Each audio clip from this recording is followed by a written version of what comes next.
Punta si Gianna ngayon sa kanyang garden. Let's go! Ayan yung garden ni Gianna. Mag-aani siya ng pangsahog sa kanyang bulanglang. O siya ng pechay. Yan, nilak ng pechay.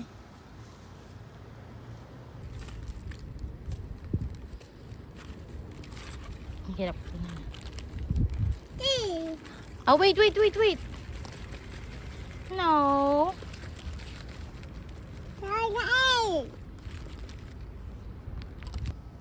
O, tignan nyo siya mag-harvest. Nako, hindi yan. Lupa yan. Jana, this one. Pull this one.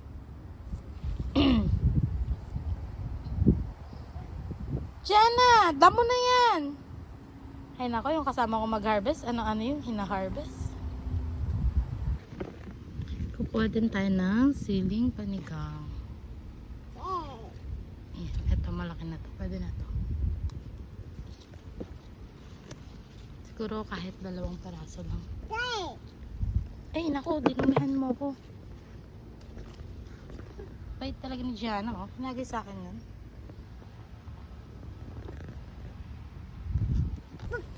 Pag-harvest din tayo ng cucumber.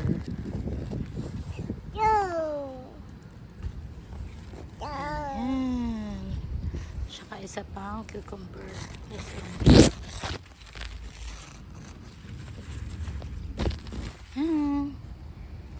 Meron pa dito para maliit pa yan.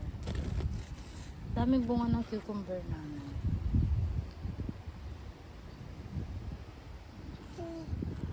Gianna, that's spicy. Ito na yung na-harvest ko. Meron akong cucumber, merong sili, tsaka merong pechay. May bulaklak na yung pechay. Pagluluto kami ng kulang lang na bangus. Nakain na ni Gianna yung cucumber! Yummy?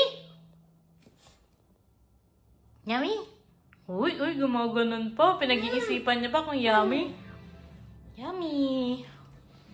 Taugasan ko na yung mga kinuha ko sa aking garden. Tapos, ito na yung bangus. So, ang lulutuin ko ay sinigang sa bayabas. Lulutuin na natin ngayon ang aming kinuhang gulay. Ang dami namin nakuha na pechay. Tapos, nanguha din kami ng siling panigang. Tapos, ito yung bangus. Ito yung mamasita na sinigang sa bayabas. Tapos, okra at saka sibuyas at radish. Ito si Gianna. Di pa nag-start. Umiiyak na. Guys, alam niyo ba? Kaya hindi ako nag-upload na. Kasi nahihirapan ako. Si Gianna kasi, gusto niya, pag nagluluto ako, nakakarga siya lagi. So, delikado kasi. Guys, madali lang pala magluto ng sinigang sa bayabas. Ayan, papakuluan lang natin yung tubig. Tapos, ilalagay natin yung sibuyas. Hindi pala tayo maglalagay ng kamatis. Kasi matatalo ng kamatis yung ilalagay nating mix, powder mix. So, meron din ditong bayabas. Kaso lang masyadong mahal. So, at saka hindi ko alam kung kalasa ba siya ng bayabas sa Pilipinas. Kasi galing siya sa Mexico. So, ang gagamitin natin ay Mamasita sinigang sa bayabas. Para sa mga nasa Canada, bumili kayo ng ganito kung namimiss nyo na yung sinigang sa bayabas sa Philippines. Yan. Worth it naman siya kasi lasa talaga siyang bayabas. Nalaban ko pala ito sa pinsan ng husband ko. Shout out, Jen Ramirez. So, papakuluan lang natin siya. Hindi ko alam kung dalawa ilalagay ko. Hayaan muna natin siya maglasa. Then mamaya, titimplahan natin siya. Ayan, ngayong kulong-kulo na siya, ilalagay na natin yung radish. Mas masarap sana to guys kung may gabi. Kasi lang wala kaming gabi. Hindi kami nakabili ng gabi. Tapos, ilalagay na din natin ang ating bangus. Guys, dito pala sa Canada, ang bangus ay frozen. So, ngayon, yung bangus, pag nilinis mo siya, mapapansin mo wala to. Pag nilinis mo siya, meron siyang dugo dito. Ang technique para matanggal mo yung dugo dito kukuha ka ng chopstick, tutusukin mo siya, tapos kakayudin mo siya para matanggal. Malinis na yung bangus, so wala ng dugo.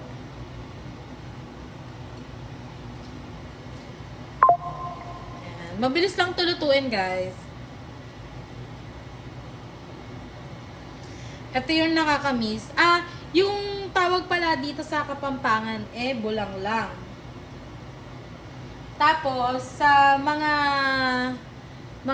Ilocano naman, ang bulang lang sa kanila ay yung ano tawag dito? Yung mga gulay. Parang ganun. Ganun yung bulang lang yung tawag sa kanila. So, kada province, iba-iba yung tawag sa mga niluluto. So, aantayin lang natin siyang kumulo. Kumulong-kumulo. Then, after nun, pagluto na yung isda, ilalagay na natin ang ating mga gulay na hinarvest.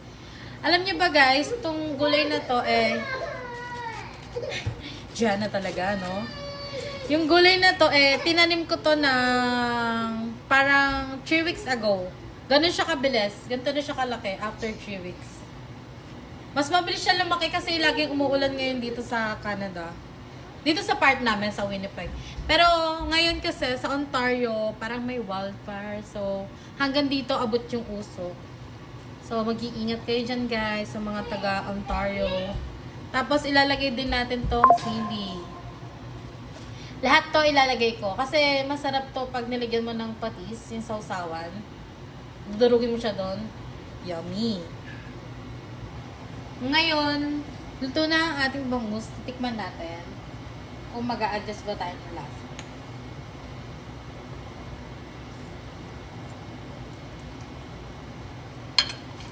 Para sa akin okay na yung lasa kasi mamaya, di ko na dadagdagan ng alat kasi mamaya magsasawsawan pa naman. So, bahala na kami mag-adjust. Maglalagay tayo ng okra. Yung okra na to ay nabili namin ng frozen.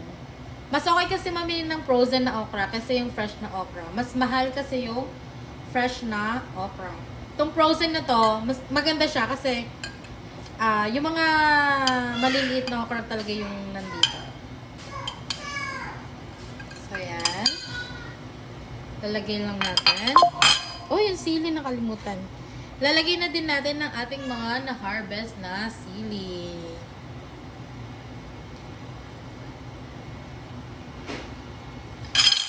Tapos, ang ating sobrang daming pechay. Alam niyo ba guys, bakas kami maggulay. Yung 2 days na sunod, ang ulam namin yung unang ulam namin ginataang kalabasa.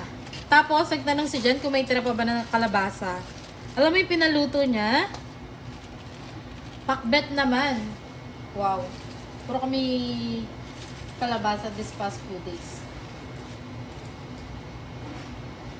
Yan. Okay lang na sobrang daming gulay kasi gusto namin yan na madaming gulay. Tapos si Gianna din, kumakain na din ng gulay. So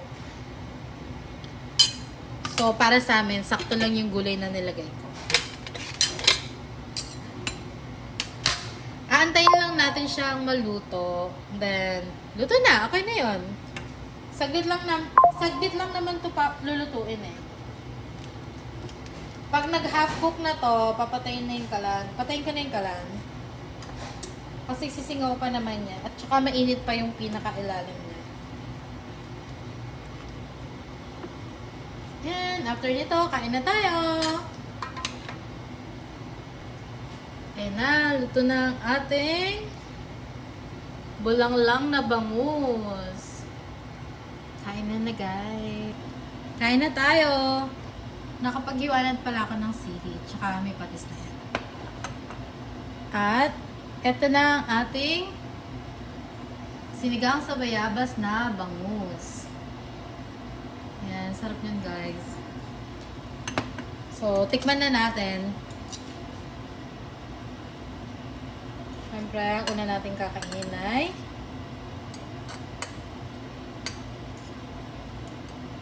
ang tiyan ng bangus.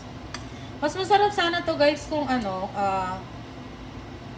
kangkong. Kaso lang, mahal yung kangkong dito. At saka hindi din ako nakabili ng seeds ng kangkong. So, hindi ako nakapag...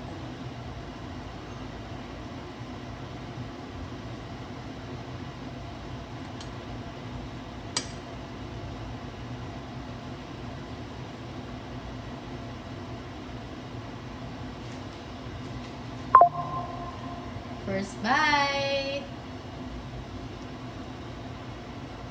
Sarap! Kain na tayo guys! Thank you for watching!